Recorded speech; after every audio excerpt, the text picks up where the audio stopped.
One boy was very fond of looking at the stars. When he was 5 years old, he learned to find constellations in the sky, and when he turned 8, his parents gave him a real telescope. Every day before going to bed, the boy sat in front of the telescope and looked for the biggest stars in the sky: Sirius, Betelgeuse, Procyon.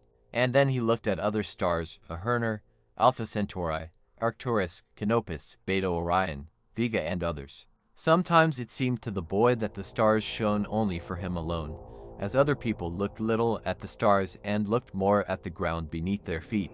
And sometimes it seemed to the boy that the stars wanted to tell him something. And when he thought about it, he had goosebumps running down his back, and he really wanted to find out what secrets the stars were hiding.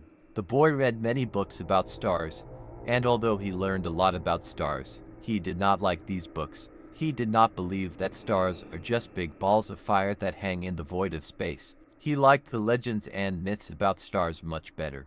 In myths, stars could be beautiful divine creatures or some horrible monsters. In myths, stars had souls and minds. They were alive and could affect people's lives. In one book, a boy read that stars were holes in a star sphere that covered the earth.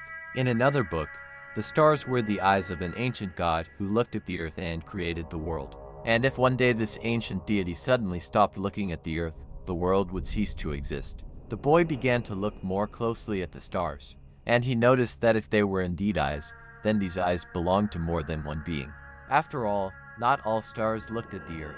Some of them looked at other stars, and sometimes it was a very angry look. After the boy realized that the stars were someone's eyes, he was scared to go near the telescope, but he couldn't stop himself. He learned to distinguish between different looks: empty, kind, and evil. Most of all, there were empty stares, and least of all kind stares. But the most insidious were the evil stars. They pretended to be empty or kind, but when they thought no one saw them, they poured out such anger that the sky near them began to turn gray and sick. And one day the evil stars saw that the boy was looking at them. And now, as soon as the boy approached the telescope, all the evil stars immediately turned to him. The boy stopped looking through the telescope, and then he folded it up and put it away in a box. However, the evil stars continued to watch him. At night they looked through his window, and then the boy had nightmares. In these dreams, huge monsters came down from the sky and tried to drag the boy out of his house. The boy was saved only by the fact that the monsters had big paws, which did not fit through the windows. And even during the day, the boy began to feel someone watching him from the sky. And on the street, he began to notice people who had eyes like evil stars. And these people were looking for the boy, but because of the bright light they were blind, and the boy managed to slip away from them. But every day they came closer and closer.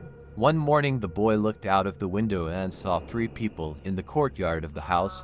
They were staring at the boy, seeing him even through the walls. The boy screamed with fear and started calling for his mom and dad. But when his parents entered his room, the boy saw all that starry evil look in their eyes. Many years ago, a star people lived on this land, said the creature in his dad's voice. But people came and started killing us, and those who remained were driven away. They drove us out until there was no more room for us on earth. And then we had to go to heaven. The creature continued in his mom's voice, but we didn't forget. We waited a long time, and now we are back. The boy had only one choice left, so he ran and jumped through the window. But in the street he was caught by other people with evil starry eyes. "Where are you running to?" they said, "for even if you run to the ends of the earth, we will still find you and kill you, just as people used to kill us." They picked up the boy and carried him into the house.